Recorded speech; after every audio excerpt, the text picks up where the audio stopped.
Good evening and welcome to 365 Days of Amazing Stories with Theo Mara. There's some thunder and lightning in the background there. I'm on day 250 and continuing stories from 1001 Arabian Nights, specifically the story of Nur al-Din Ali ibn Bakar and the slave girl Shams al-Nahar. Now you might remember that Abu al-Hassan and Nur al-Din Ali ibn Bakar had escaped from the caliph's palace of pleasures, or maybe it's the palace of paradise, and they'd gotten across a river. The maid, one of Shams al-Nahar's maid, had gone with them across the river. When they got to the other side, she did not accompany them any further, but went back.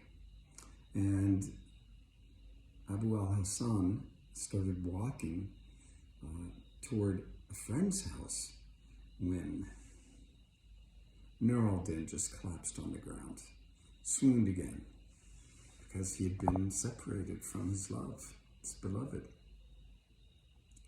Now, Abu al-Hassan did everything he could to get him up and, was pleading with him, imploring, please get up. This isn't a good place that we're at. And certainly, if we stay here long enough, we will be robbed. Finally, Nur al-Din got himself up, and they began walking toward this friend of Abu al-Hassan.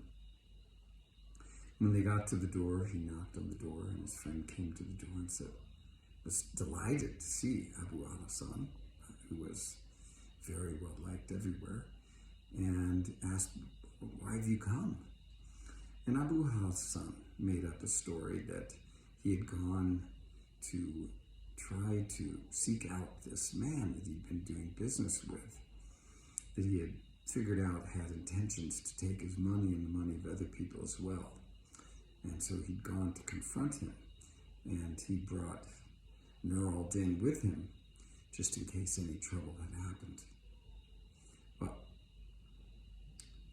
the friend was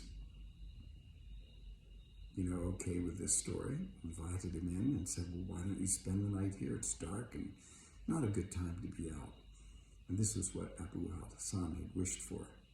So beds were made up. They did enjoy some company, some tea in the evening before they went to bed. They slept through the night, and as soon as it was dawn, all of them got up. They did their morning prayers and ablutions, and quickly, Abu al-Hassan pulled Nur al-Din out of there before he could say anything, and made his way back to his home. Now, he pulled Nur al-Din in with him. He thought that probably it'd be better if Nur al-Din stayed with him. He was worried about him, worried about what, might befall him in this terrible, depressed state that he was in. Nur al-Din just collapsed on a bed on the couch and laid there. And Abu al-Hassan went about his business for the day, came back and asked his servants to make ready, prepare food and water and wine. And Abu al-Hassan, beckoned Nur al-Din, get up and let's merry-make, in hopes that at least you'll forget about your beloved and be able to enjoy yourself for a bit. And so Abu al-Hassan invited some of Nur al-Din's friends, and there they sat and merry-made together through the evening. Now eventually they went to sleep. The next morning, Nur al-Din Ali ibn Bakar wished to go home. And so Abu al-Hassan made his way with him. Now, Nur al-Din had been hoping all the while to find out what had happened to Shams al-Nahar, hoped that Shams al-Nahar's maid had come to tell them, but she didn't. When he got home, and he was not in a good place, and Abu al-Hassan could see that he wasn't going to be able to do any good, he went home. Nur al-Din lay on his bed. One of his servants came up and asked him what was ailing him. Nur al-Din said he was a little bit sick.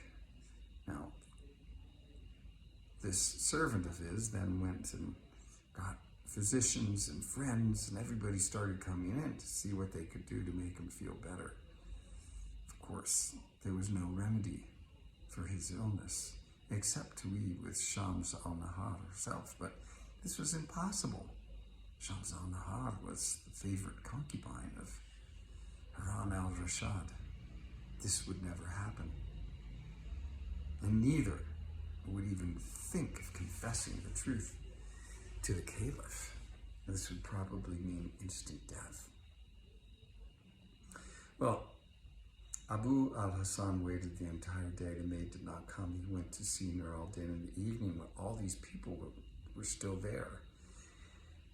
And Abu asked what was going on. Nur al-Din said, well, I said I was ill, and all these people started showing up to see if they could make me better. He gave Abu al-Hasan a faint smile and asked, has the maid shown up? Abu al-Hasan said, no, she's not, but I'm sure she will tomorrow.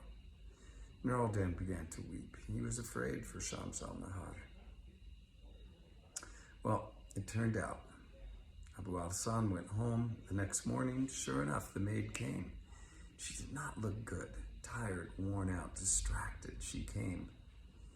And Abu al-Hasan asked after a welfare, brought her in, had her sit down, served her some food, some tea, tried to make her feel better.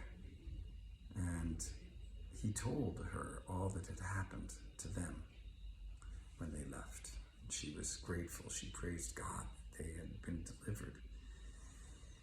And then Abu al-Hasan asked about Shams al-Nahar, and the servant girl, or the maid, said that she had fared much worse, and that as soon as they had departed, Shams al-Nahar had fainted on the ground, was not able to get up, and Harun al-Rashid had sat with her head in his lap until she came to.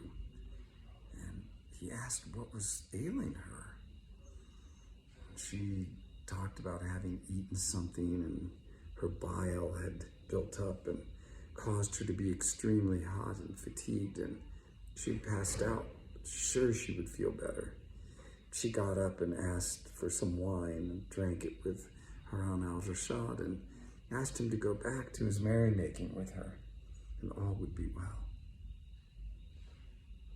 But they had not continued for long when that very maid who had delivered the men to the other side had come back, and Shams al-Nahar had asked what had happened to the men.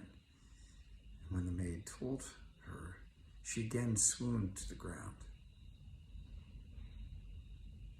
and was carried her to her bed before she revived. Harun al-Rashid had to leave that night, leaving her in the care of the best of physicians in hopes that she would be well. Well, when Abu al-Hasan heard all this, the maid and he, they knew that they must get this news to Nur al-Din. And so the maid left, and Abu al-Hasan made his way to the house of Nur al-Din. And we'll leave the story there and find out what happens to these two lovers. Is this going to be a story with a happy ending? Seems impossible.